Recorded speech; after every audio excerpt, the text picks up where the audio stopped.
ถ้าเดินไปดิจะเดินไปจับตรงปากมันเดินไปอีกมันไม่กัดหรอกมันมีกระจกอยู่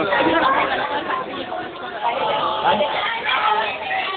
เฮ้ยดูน้องนู้นไปดูถ่ายรูปไหนไปดูน้องเอิญนะกันน้องนี่จังอันนั้นหันหน้ากันถ่ายรูปไว้ที่คอถ่ายรูปไว้ด้วยแม่เขาจะของตายไว้ให้ดูยายไปยืนตรงนั้นไปเร็วนี่ไงมันอ้าปากกันมันหลับแล้วหลับแล้วอยู่ข้างบนขอเลยรับหน่อยเร็วๆไปดูหันมาที่อ้อมลูก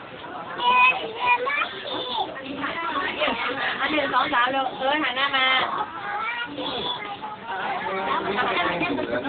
ลูกตาหน้าเลยลูกตาเลยยิ้มเรื่องไหนมองไม่เห็นหรอก1